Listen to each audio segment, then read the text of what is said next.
Bienvenidos a Ideas Capitales, un podcast de finanzas e inversión.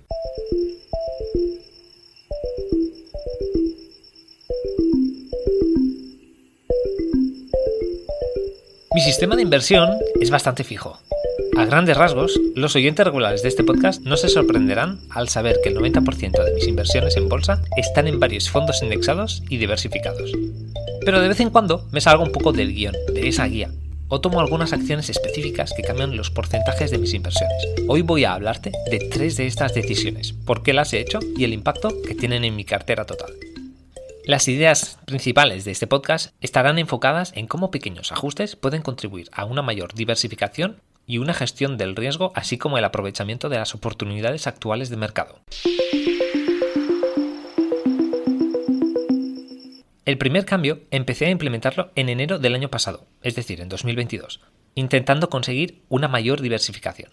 Si bien tengo varios fondos que siguen los índices de las bolsas del mundo, descubrí que los resultados de estos estaban muy correlacionados.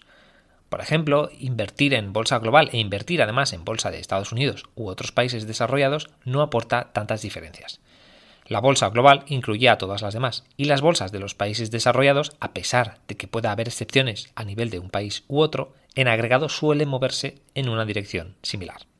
Así, preguntándome qué podría hacer para diversificar más mi cartera de inversión, me incliné por volver a entrar paulatinamente en algunos fondos activos, específicamente algunos fondos value o inversión en valor españoles. Desde 2018 hasta 2021 yo ya había estado invirtiendo en este tipo de fondos, pero terminé desinvirtiendo el 95% de mis inversiones por no haber conseguido buenos resultados en ese periodo de 3 años. Esto ha sido un gran error por varios motivos. Para empezar, haber estado invirtiendo en demasiados fondos activos. Por ejemplo, podría haber complementado ese tipo de inversión con inversiones en fondos indexados. Segundo, por desinvertirlo después de no conseguir resultados esperados en 3 años. 3 años podría no haber sido suficiente tiempo, pero creo que fue una buena decisión desinvertir. En 2021 me encontré recomendando a 2 buenos amigos cómo empezar a invertir. Les expliqué sin tapujos que si pudiera empezar de cero, invertiría en fondos indexados y les hice unas carteras modelo a modo de guía. Fue ahí cuando me di cuenta de que podía realmente empezar de cero y realizar mis inversiones de manera que estuvieran más acorde con mis creencias actuales. Así es como pasé de invertir en fondos de inversión en valor a invertir en fondos indexados.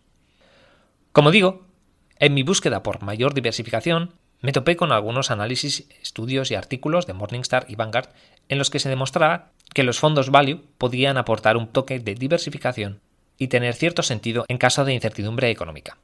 Después del gran colapso de las acciones growth o de crecimiento, pensé que tenía sentido volver un poco a las raíces de la inversión en valor, que tanto me ha influido en mis primeros años de formación en inversión y basada en estos principios de inversores como Ben Graham, Warren Buffett y Charlie Munger, basados en intentar comprar empresas sólidas a un gran descuento de su valor real.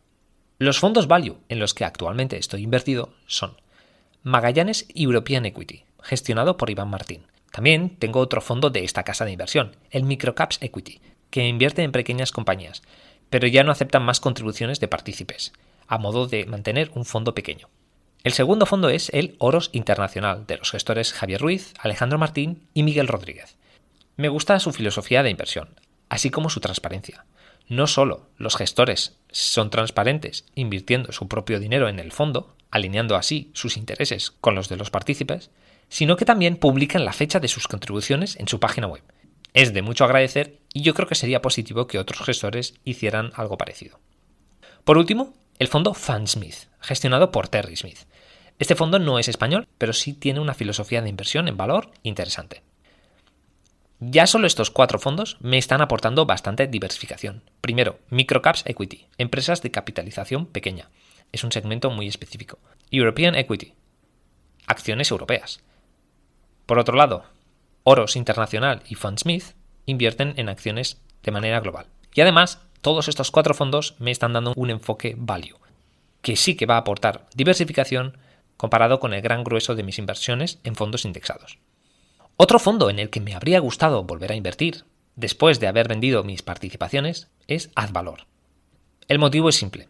Tienen un mínimo de inversión de 5.000 euros y dadas mis inversiones actuales, No es una cantidad que quiera o pueda colocar actualmente. También me he planteado invertir en el fondo Numantia Capital, pero terminé por no hacerlo a pesar de respetar y apreciar el trabajo de su gran gestor, Emérito Quintana. En parte porque es un fondo y un gestor que, si bien su recorrido hasta ahora es impecable y ejemplar, no tiene mucha longevidad, es decir, que no ha existido durante tanto tiempo como para juzgar si realmente son buenos resultados a largo plazo. Es posible que lo incluya en mi cartera en algún otro momento. Cabe recalcar que mis inversiones en estos fondos son muy pequeñas comparadas con mis aportaciones a los fondos indexados. Ahora mismo, mis aportaciones mensuales o trimestrales a estos fondos de inversión activos suponen alrededor del 10% de mis inversiones totales. Y en cuanto al peso de los fondos activos en mi cartera, suponen menos de un 5% en total. Son unos pequeños porcentajes y seguramente no tengan una gran influencia en mi rentabilidad. Pero creo que está bien tener algunas inversiones un poco más contrarian y que sí están diversificando el resto de mi cartera. Otro de los motivos por el cual me decidí por entrar en la inversión en valor de nuevo es por la gran incertidumbre económica que estamos viviendo desde 2022, incluidos este año 2023.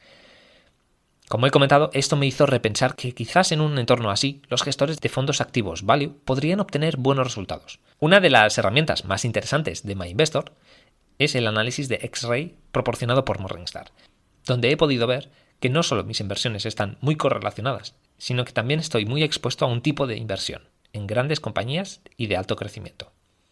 En la propia web de Morningstar se puede observar que los fondos mencionados, Oros Internacional, Magallanes European Equity, Magallanes Microcaps Equity y Fundsmith, invierten en empresas más pequeñas y con un sesgo a sectores algo más conservadores como bienes de consumo o empresas cíclicas. Todo esto es la teoría.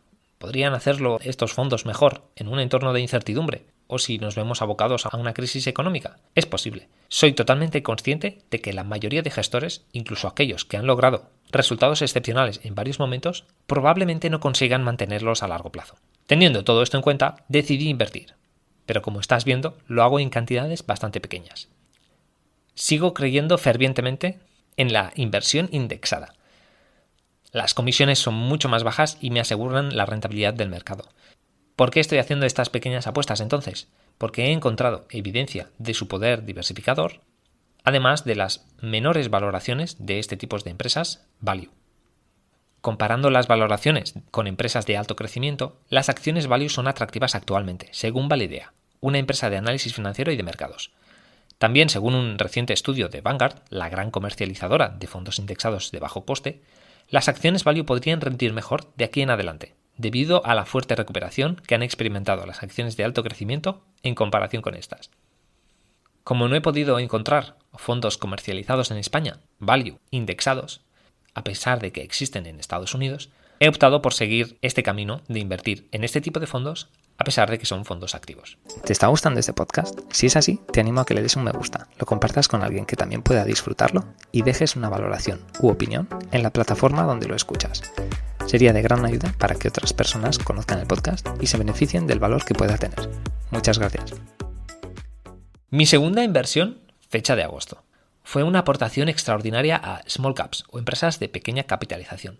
También realicé una operación similar en diciembre de 2022, así como en el cuarto trimestre de 2023. Este ajuste ha implicado incrementar una de mis menores posiciones de mi cartera de inversión, ya que mi objetivo es que las small caps supongan entre un 5% y un 10% de mi cartera como máximo. En los últimos 18 meses he pasado de una exposición del 0%, o casi nula, a una posición actual de entre el 5 y el 7% de mis inversiones indexadas. No es un gran cambio, pero lo llevé a cabo por dos motivos. Primero, porque ha habido una descorrelación entre mis otras inversiones y las small caps. Ya hemos hablado de las correlaciones como un factor importante a tener en cuenta a la hora de diversificar nuestra cartera de inversión. Y si bien es verdad que durante las épocas de bonanza todas las bolsas tienden a subir, en mercados de alta incertidumbre o crisis, las acciones de empresas de capitalización pequeña suelen bajar más que aquellas de las empresas más grandes.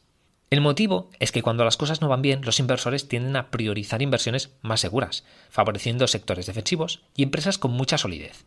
Las empresas pequeñas son menos robustas financieramente, a menudo tratándose de startups o negocios que no han madurado suficiente, y a veces centradas más en el crecimiento que en mantener bajos costes y ser rentables. Esto hace que sean más frágiles a los vaivenes de la economía.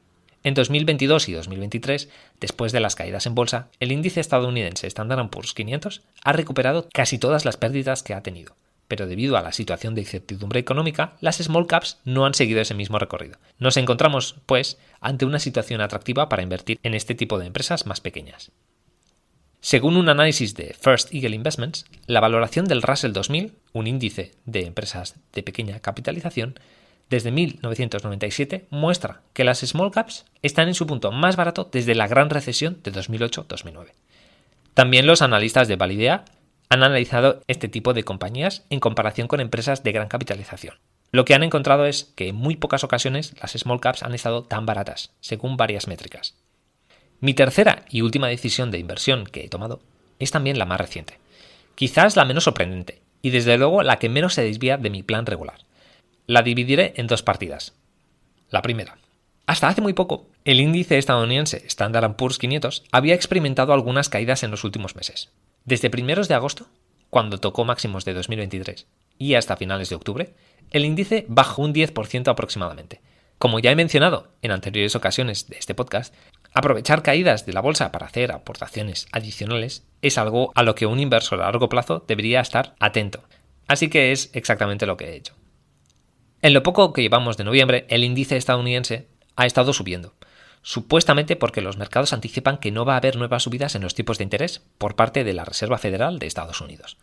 Por el momento parece que las medidas que esperaba conseguir la Fed en la economía, controlar la inflación, están dando sus frutos, y los agentes de los mercados financieros han interpretado que si las cosas siguen así, no serán necesarias nuevas subidas de tipos.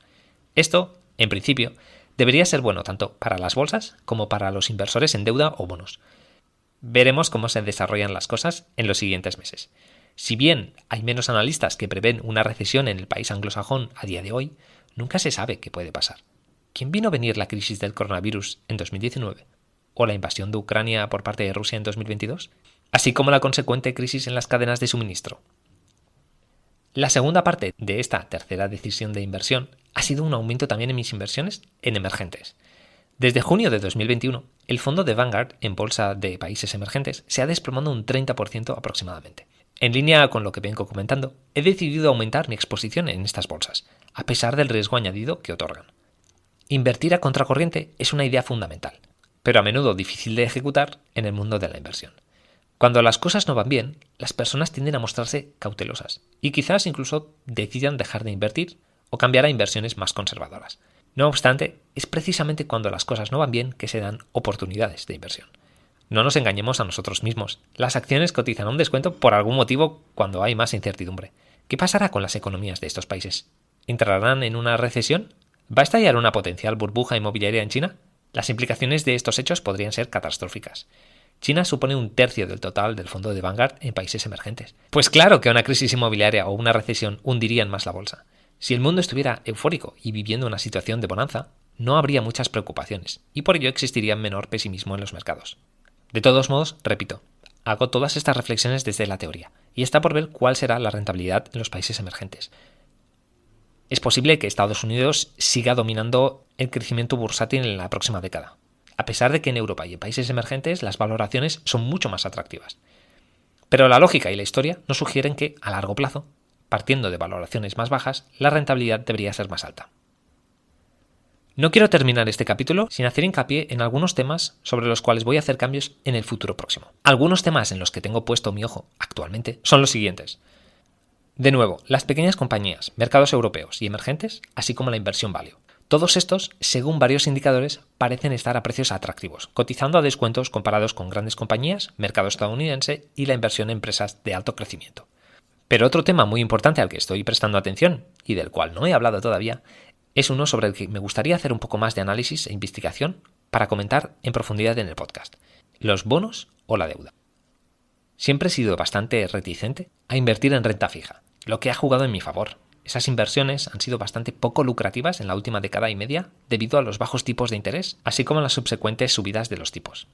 Sin embargo, ahora que los tipos de interés están tan altos, invertir en renta fija se presenta como una oportunidad muy interesante y única. Además, la rentabilidad de las inversiones a través de bonos no está tan correlacionada con la de las bolsas. Así que si decidiera invertir, y creo que es algo que voy a hacer de aquí poco, estaría aumentando la diversificación de mi cartera, asegurándome una rentabilidad sin añadir demasiado riesgo. Estos son algunos de los temas que observaré con más interés en los próximos meses, pero también estoy dispuesto a dejarme sorprender y descubrir nuevas oportunidades o situaciones.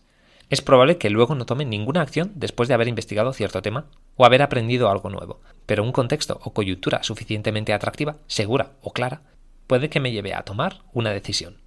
Sin embargo, reitero lo que he comentado antes.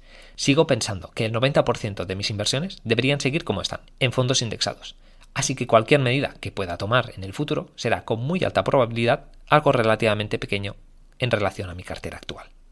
¿Y tú? ¿Qué cambios has hecho en tu cartera? Creo que es bueno, de vez en cuando, replantearse cómo invertimos y si podríamos hacer algún cambio para intentar mejorar nuestro sistema de inversión. Espero que este repaso haya sido informativo y útil. Recuerda, las estrategias de inversión varían según las circunstancias económicas y la evaluación del riesgo. Muchas gracias por escucharnos. Espero que el episodio de hoy os haya resultado interesante. Si es así, por favor, dadle like, compartidlo por las redes sociales y suscribíos al canal. Hasta la próxima.